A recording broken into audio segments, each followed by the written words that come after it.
right, so Jeff was on the last call. I'm talking about principles, and if I talk about a principle or a couple of principles every single day, I will be able to do a weekly call with 7 small videos in between each call for the next like 11 years in terms of how much content and notes I personally have written on principles. Now, the first principle, which is eat real foods first, most, and when in doubt, circling through some of the concepts and principles that I talked about last time in a broader sense. So we're going to go through these things. And for our philosophy and the one that I teach all the clients, for the system that we have that we're delivering to all of our current members, our nutrition philosophy begins with eat to prevent disease, no matter what. And disease is literal, physical, biological, blood markers, normal stuff. But disease of the body in terms of performance could also be aches, pains, injuries, capacity limitations. I'm not going to get too in depth with that philosophy on this call because that's not what it's about, and that I can talk for hours on alone. But we start everybody, regardless of their goal, with eating to prevent disease. And if they don't have the first 10 principles in place, then it doesn't matter where they are. They need to go to phase 1, stage 1, and adopt the first set of principles for eating through eating to prevent disease. And we say eat real foods first, most, and when in doubt, which means you eat it first at every meal or snack. You eat it so that real foods are the majority over the processed foods. And then if you don't know what to do, choose the realest food you can find and then go down the scale from there, as you'll learn. So real foods are not processed foods. That part's really simple. So obvious things at breakfast, giving people a list: eat eggs and meats, veggies, combine it into an omelet, add some beans, snack on some nuts and seeds, whatever it is in the morning. That's totally fine. But now we're going to review some of the concepts. I call them buttons to the user interface for creating a lifestyle that's going to allow you to keep the fat off of your body easily, maximize performance. And that's repetition and simplicity. If you don't have one breakfast that you can eat every single day without thinking, that's a go-to that hits all the principles that you need, then the first thing you should develop is that. And eat it over and over again until you start to get sick of it, and then get a second one. But repeating that process and that behavior over and over and over again and keeping it as simple as possible are super important. So when I'm working with any nutrition, healthy eating client, they're constantly saying, well, I don't know what to eat for, and we're talking about meals and cooking and prep and all that stuff. Keep it simple. Eggs. Eat eggs. Eat eggs every day for breakfast. Just scramble up plain eggs. Eat them. You don't need complicated. You don't need to be a chef. You don't need to do a bunch of things. Just start there and slowly build up, which we're going to talk about 1% gains over time. Make it as simple as you can. You know for a fact that chicken is more real than a bagel. Eat some chicken at lunch and eat some chicken at dinner. Eat some seafood at lunch and eat some seafood at dinner. It doesn't have to be more complicated than that, especially right out of the start. And if we're not eating enough real foods and we're not eating them first, we don't even have to worry about that much volume and creativity. Just start eating it first and increase the volume later. Methods are better than mechanisms. A method is what you're doing technique-wise to get to the goal. You don't need to understand the specific mechanisms that are going to allow you to get there necessarily. You don't need to know the science behind calories in versus calories out under every different scenario at all times. If you know that eating certain things will allow you to eat less and exercising more will allow you to burn fat, then all you need to do is the methods that will allow you to do that and not these scientific mechanisms. So when people argue about what is the healthiest diet, what is the healthiest option, obviously my button of relativity comes into play, and health being a relative definition. Who gives a shit is my correct answer all of the time. What's the healthiest option? The healthiest option is the one that you like the most that's going to allow you to get to the end goal. And vegans and ketos and carnivores can argue all they want, but that is the realist answer that you'll ever get. There's an infinite amount of data to collect in every situation. So if you're trying to figure out exactly what the best method is, you're going to drown in data points because there's literally an infinite amount that you can collect. You don't need to, and it's going to be overwhelming when you try to analyze it to that level. And directionally right is better than 100% technically accurate all the time. You don't need the perfect mechanisms to do it. You don't need to have the literal textbook definition of healthiest possible option. You just need to be directionally kind of right moving you forward versus qualifying how right you are. I used to hate those questions in school. Well, which one's more right than the other? Well, if they're both right, they're both right. And in this situation, as long as it's kind of right, directionally right, you're going to be very successful. And then here, identify your leading indicators, then line them up with your lagging indicators. And stepping on the scale is a lagging indicator. People will diet for a week, step on the scale. If they don't see what they want to see, they quit. But the scale is a lagging indicator. Leading indicators would be, are you eating more real foods? Are you eating them first? Are you eating them most? Are you eating them when you don't know what else to eat? Are you eating more vegetables? Those are leading indicators. And the more leading indicators you get on point, the more lagging indicators are going to give you the feedback that you want. But if you're constantly changing things on short timelines, evaluating lagging indicators, then you're always going to be stuck. You're never going to find a rhythm. You're always going to be disappointed. It's a brutal game, which is why people have bad relationships with food and bad relationships with the scale and bad relationships with the gym. It's because they're constantly evaluating their lagging indicators. And those lagging indicators are never going to give them the feedback that they want, or they give them really false feedback. Like, I dieted for a week and I dropped 12 pounds. This is amazing. Then the next week you gained 2 and it's devastating. And it's just playing mind games with you. Most of your data is probably crap. You don't really have a clue, so stop pretending like you do as a form of comfort. People that have to measure their calories down to the finest gram every day and monitor very strictly that they don't go over unless they have a real medical reason to do so, are doing way too much and probably developing a very bad habit and a bad relationship with themselves and their body and food, because they can't even measure it that accurately no matter how much they want to. And they're using it as a form of comfort and protection, protect them from some other reality that they're not going to face. You don't want to fall into that. You have no clue how many calories you're consuming or how many you're burning. And to pretend like you do is a lie. Your body isn't a computer. It doesn't decompress at the end of each day and reset. It's not a database that schedules an index at specified intervals. So if I overeat today by 200 calories or undereat by 200 calories, my body doesn't bank that and reset each night. It's not aware of these things. I've talked about it before, hopefully with you guys, of it's really about a rolling average over time. And the more you extend that timeline, the more variability you have day to day to balance things. And that's really how your body's going to work. It's an open-ended system that's never truly at equilibrium. It's always in a state of change, and you can extend the timelines and averages. Here's a wild example, okay? Left and right, both consumed 200 calories per day. The margin for error on any food label that you see is 20%. So if it says it's 100 calories, it might be 120, it might be 80. 100 is the average.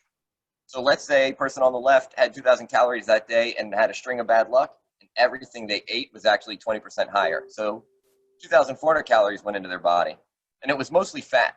So they didn't get a very high thermic effect of food, so 2,400 calories. Then they had slow digesting leftovers in their system, about 300 calories worth that still got absorbed and digested and processed. So in that 24-hour window, they consumed 2,700 calories.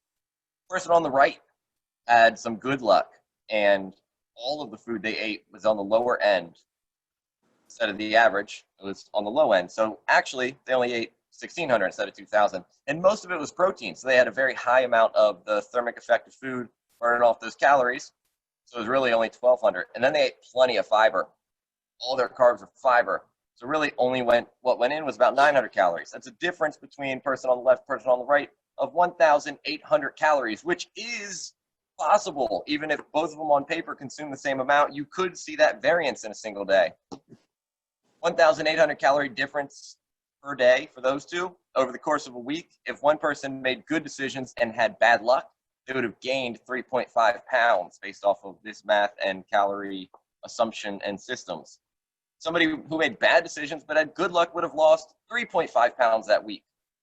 That said, as a lagging indicator, it's not really giving you accurate feedback, especially if you extend that timeline and the averages play themselves out.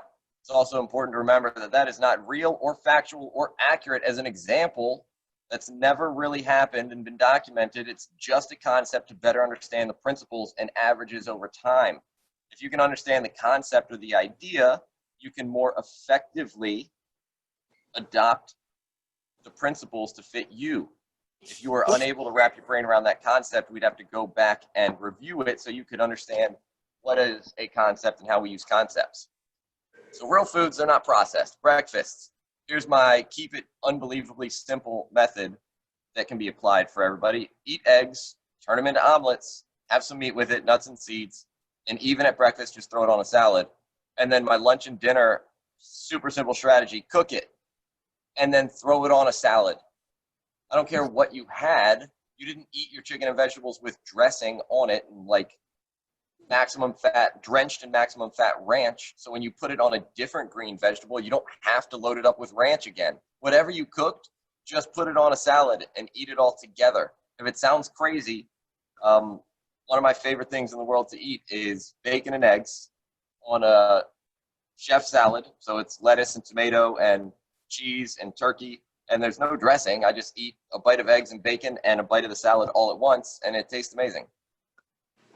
A lot of real food there. We talked about systems versus goals. All systems, when you're trying to create a system, begin with practicing. So practice cooking vegetables. Literally, just practice one time per week. Pick any vegetable that you want to learn how to cook better and practice it one time per week until you find a way to cook it that you would enjoy eating it. Then look for your current leverage. What real foods are you already eating at each meal or as snacks? So breakfast, lunch, dinner, snacks. What's already real? Double the volume of the real thing first. Then worry about making changes later. So if I already eat eggs at breakfast, double the eggs at breakfast. If I always have chicken with lunch and dinner, double the volume of chicken at lunch and dinner and make it the first thing you eat instead of the last thing, or instead of eating carbs and processed foods first, start with those things, double it, and worry about the change later, not yet. So why is real food principle number one? Why does it matter? And it matters because you need to start thinking in bets when we apply real food first. I'm not going to give you the typical nutrition answer and the holistic answer. I'm going to give you the smart thinking system simplicity answer. You need to start thinking in bets. Here's the power of tiny gains. 1% better every single day over the course of a year, 37.78%. And what we're talking about by eating some real foods first is like 1% of 1%. It's still going to produce this big of an impact. 1% worse each day makes you literally worse at the end of the year. So why just simply adding eggs for breakfast? Why does it matter? Where's the line between positive and negative, between beneficial and detrimental when it comes to, are you going to eat chicken and vegetables or cake? And if you apply principle number one, eat real foods first, most, and when in doubt, it never told you not to eat the cake. It just tells you how to get 1% better. And people who eat vegetables before the cake or vegetables in place of the cake will step on the scale, not see an immediate change and get upset because the scale is a lagging indicator. But this chart's going to show you the power of leading indicators. So the power of tiny gains could be rewritten as the power of leading indicators. And those tiny swaps over time are going to produce this type of change. Processed foods increase the odds of diseases of all kinds. So if I choose real foods, thinking in bets and thinking in odds, I increase the odds of short-term fat loss by eating real foods. I increase the odds of long-term fat loss. I increase the odds that it is sustainable. I increase the odds of metabolic, hormonal, biological improvements. I increase the odds that I will have more fitness capacity. I increase the odds that I'll live a longer life. I increase the odds that I'll have that full feeling from food. I increase the odds that I'm going to recover from anything. Disease, injury, workouts, day drinking, stress, grief, emotional trauma, whatever it is, I increase my odds that I'm going to be more resilient and recover from any of those things. When I eat real foods, I decrease the odds of disease and stress. I decrease the odds of storing fat, decrease the odds of pain, aches, soreness, and injury. I increase my odds. And like I said, goals do not necessarily increase your odds of success in the future, but they can decrease the odds of success in the future. A system increases your odds of success in the future so that each success leads to a higher likelihood of the next success. So when we're betting the odds, Every time we do this, the odds tip further in our favor. If I choose processed foods, I increase my odds of short-term fat gain, long-term fat gain, regaining any fat loss that I had achieved, quitting diet, quitting exercise, diseases, aches and pains in general. When I eat processed foods, I decrease my odds of healthy sustainability, success in the gym, outside of the gym, weight loss, everything. I decrease my odds of fitness capacity improvements. You want to get better at cardio with your cardio program? Eating real foods first, 1% better each day, is going to increase your odds of that happening. Eating processed foods will decrease your odds of that happening. Independent variable being the program. Why? Why eat real foods first? Why is it principle number one? Why does it matter? Because calories in versus calories out is what's going to create the fat loss that you're looking for, and calorie balance matters. However, calorie balance is more complicated than you think, and it's not about what goes into your mouth, it's about what gets into your bloodstream.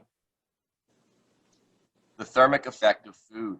Real foods have double the thermic effect of food as processed foods, probably. Obviously, it's a range, right, with a margin of error. However, over a 2,000 calorie per day diet, depending on your food choices and sources. For example, if I eat a lot of processed keto options, even though I'm keto, versus lean, real meats and proteins, or processed carbs versus whole grains, it could be a difference of 150 to 600 more calories per day burned from simply making a different choice, because proteins have the highest thermic effect of food, and real foods have a much higher thermic effect than processed foods. If I simply make this shift, I am likely, and if I get up to that 400 to 600, I'm burning an extra pound per week without actually changing any behaviors. I'm not consciously tracking calories. I'm not worried. I'm not stressed. I just make that swap, and my body naturally burns more without any additional effort. So you're not restricting your food intake at all, but you're burning substantially more. Okay, why else? Why real foods first? That's not enough. We need more reasons. We need more convincing. Because eating real foods will increase your odds of, one, naturally and unconsciously distributing your calories to a front-heavy distribution, and two, naturally eating more satiating foods. If it's natural and unconscious, it means we don't have to waste energy making choices. It's just happening for us, which is what we want. When we talk about creating habits, repeat studies have shown front-heavy distribution choices to result in twice as much fat loss and increase, it's supposed to be inches, autocorrected, inches lost over 12 plus week periods than others when calories were equated or evened out. So we eat the same amount of calories, but I did a front-heavy distribution and you did a back-heavy distribution. The likelihood that I'm going to burn more fat and lose more inches from the front-heavy distribution, even with calories equated, and there were a handful of studies where it was actually double. The front-heavy distribution group, double the fat loss and double the inches lost versus the back-heavy, which means breakfast versus dinner. And I've heard of intermittent fasting. I've heard of carb cycling. I've heard of all that other cool stuff. I know calories, timing, yada, yada, yada, but breakfast is the most important meal of the day. You have to eat breakfast, blah, blah, blah. Maybe, just maybe, meal that breaks the fast is the most important meal of the day. Eating high volume foods that are naturally more satiating. Eating them slowly allows people to feel fuller and have more energy on less food, decreasing their appetite and desire for that food over time. Intermittent fasting naturally does this. You limit your eating window, you decrease more food. Just as an example of, I call them techniques, right? Intermittent fasting, macro counting, paleo, vegan, those are just techniques, not principles. Intermittent fasting as a technique would naturally teach people to eat less, decrease their appetite, and have more energy over time. Remember, all reasons are fake reasons, or all reasons are real reasons. I don't remember, but intermittent fasting is a literal front-loaded distribution, for those of you that were wondering and asking, because you have a period of fasting and then you break that fast with a front-heavy distribution of food. You don't usually have your 8-hour eating window and wait to the very end of that eating window to stuff your face. You usually do it at the beginning. That breaks the fast. So when you eat a front-heavy distribution of foods that are real foods, you're going to be fuller on less food, have higher energy, eat fewer calories over time, decrease your overall appetite and caloric demand. When you eat processed foods and you eat them more at the end of the night, you're going to feel hungrier, you're going to struggle, you're going to consume more calories, it's going to be stored more as fat. These are some simple basic reasons here for eating real foods first and how to easily apply them. And again, all reasons are fake or all reasons are real. It doesn't really matter. If that's enough reasons for you to just start doing a 1% difference, then that's all the reasons you need. And there's plenty of science and studies that are going to back all of the principles. And they will always, the principles will always reveal balance and control and correctness, regardless of the techniques. The principles will always remain untouched. So when somebody brings me keto intermittent fasting or 7 small meals a day as a vegan, the principles will always end up being the exact same regardless of it, which is why we start with the principles we start with and take it from all the perspectives that we do. Now, that was a lot, and it wasn't a typical nutrition talk, seminar, anything along those lines. But all that stuff is really important and super effective. So the homework I gave on last week's call was 1, eat real foods to start each meal. Doesn't even matter how much, just make a note of what you ate that was real at the start. And then 2, choose a vegetable to practice cooking. You don't even have to cook it yet. You just have to choose it. Here's the next level where you can start applying some of the bigger concepts to it immediately, increasing your volume, trying new things, and understanding why those things might actually tip you in the right direction to increase the odds that you will start making the decisions. So the more reasons I can give you and the more examples with more context and more angles and more ideas increases your odds of making the decision I want you to make. That's going to increase the odds of your success in the future. Thinking in bets, behaving in bets. Instead of right and wrong, black and white, it's all about the odds. What are the odds that the outcome is going to happen the way we want it to? What variables are within my control to change? By changing those variables, how does it impact the odds? Not a typical approach to fitness and nutrition. Nobody's ever pitched it to me that way, but it is proven to be the most effective time and time again when we lay it out like that. So that's what I want everybody to think about between now and the next call, which looks like the vote was for a 7 p.m. So I'll release the day and date. That's what I had for today. Hopefully you all enjoyed that.